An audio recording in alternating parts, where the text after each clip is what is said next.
get the, can I give you 5 minutes on this instead of 2 minutes? Sure. Yes. Because this is, my personal view. It's just my personal view. Housing finance, really important. Obamacare, trying to get it right, so I don't think it's as good or as bad as people say, really important. Pick any other issue, really important. Biggest issue, by far to me, is the budget.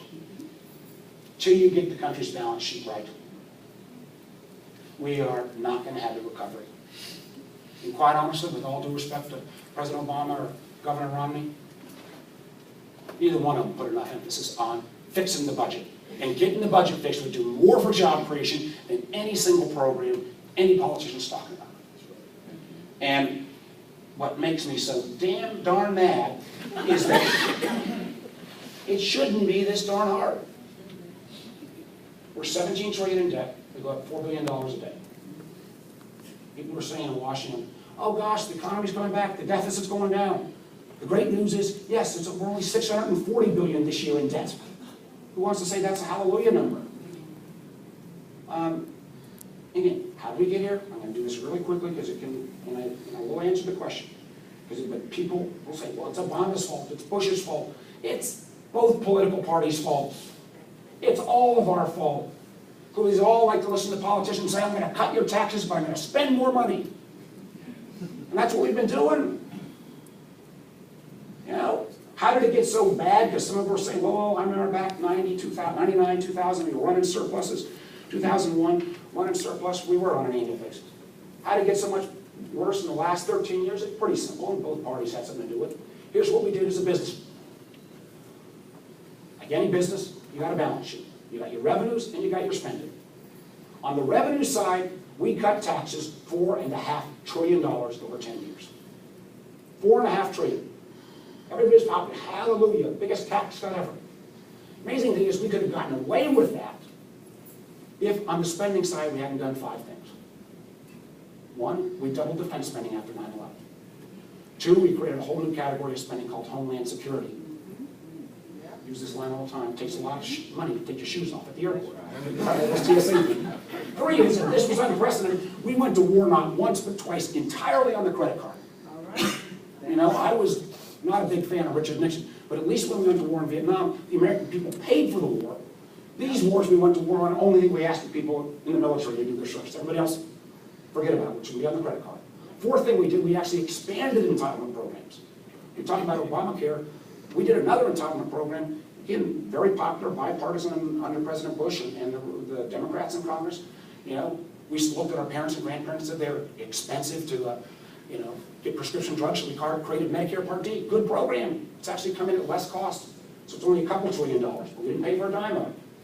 And the 5th thing, and this is, you know, this gets folks a little nervous at times, is we're all just living a lot longer. That's a blessing. But when I was a kid, there were 16 people working for every 1 person on retirement. Today, there are only 3 people working for every 1 person on retirement. Not the politician's fault, it's the doctor's fault. But it means that the math around Medicare and Social Security and others doesn't work anymore.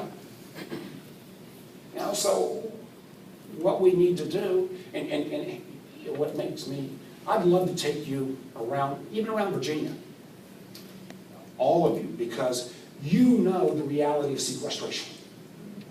You know, the fact that we've taken the furloughs from 22 days to 6 days still means 6 days people aren't getting paid. Still means that our pilots aren't flying enough missions to stay combat ready. Still means that NIH, you know, one of our best research and development, is cutting grants so much that scientists are leaving the field. And we're only 9 months into a 10-year program. All we've been doing over the last few years with all these stupid budget crises is we keep coming back and cutting the 2 parts of the budget that are not where the problem's at. We cut domestic discretionary and we cut defense. We don't cut any of the entitlement programs. We don't cut any of the subsidy programs. We don't cut any of the tax expenditures we have. And the truth is, even though we made some cuts, even though on New Year's Eve we did that stupid deal that put $600 billion back in new revenues, we are not going to solve this problem unless we raise some more revenues and start to change the entitlement programs. And anybody that tells you otherwise isn't telling you the truth. And the good news is, and the thing that makes me so, poor Bill Bartels had to hear this 1,000 times from me, the incremental amount of revenue we need to raise. Remember my number, we cut $4.5 trillion in tax cuts, we put $600 billion back in. We don't need to put all that $4.5 billion back in. We don't need to go back to those bad days of the Clinton tax rates. Or actually, most of us are making a lot of money. We need to put about another $600 or $800 billion back into the bucket. On the entitlement side, we don't need to throw anybody off Medicare, off Social Security. But, and I was at William and Mary Law School yesterday, I asked all these kids, I said, how many of you would be willing to have the retirement age on Social Security go from 67 to 69 if you knew you were going to get Social Security 30 years from now? Every person stood their hand. You know, we may need to change the way we measure inflation, called change CPI. It would make 0.3% different, but it would help the solvency of Social Security by 22%. So the little amount of change on revenues and on spending would be so much smarter than this sequestration, which is stupidity on steroids. But the problem is, we hire people to go to Washington, and we tie one hand behind their back, because the only people we hire are people who say, sign these stupid pledges. I'll never raise taxes. I'll never touch your Social Security. Will you keep hiring those people? You get what you deserve. And we all say we want people to get stuff done, but then we don't show our own political courage.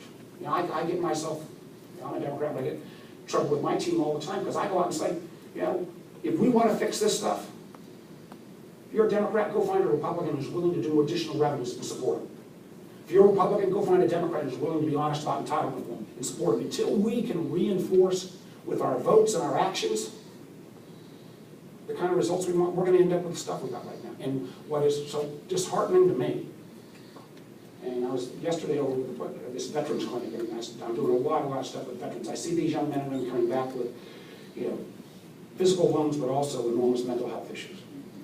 And it is so disrespectful that we aren't willing to do this tiny little bit and get out of our personal foxholes to kind of get this fixed and be, on a relative basis, I'm a numbers geek, but the relative amount of moving things around, because we don't have to fix all of this 17 trillion overnight, we just have to put ourselves right on the right glide path again. It's so small. I remember back in 2004 when I was governor, we had this big battle about tax reform. Yes, we raised taxes in Virginia. I had 2 Republican legislature. God bless a whole lot. Ken Stolley here in Virginia Beach was one of the great, courageous guys. This was a real chance. After that, my office didn't, you know, people were saying, oh my God, people are going to go crazy. I probably got 10 phone calls or letters. You know, Virginia got named best managed state because we put our, you know, I came in with $3 billion debt. I turned the keys over to the next side with $1 billion surplus. And people felt like we were at least we were moving in the right direction. The thing about this budget stuff that is so, we know things are screwed up. The country kind of needs its mojo back. And we need to say that we can actually get something done. And, you know, I'm very concerned about the housing finance. It is a critically important piece. It pales in comparison to getting this right. And if we don't, you think it was bad this year? You ain't seen nothing yet. You know,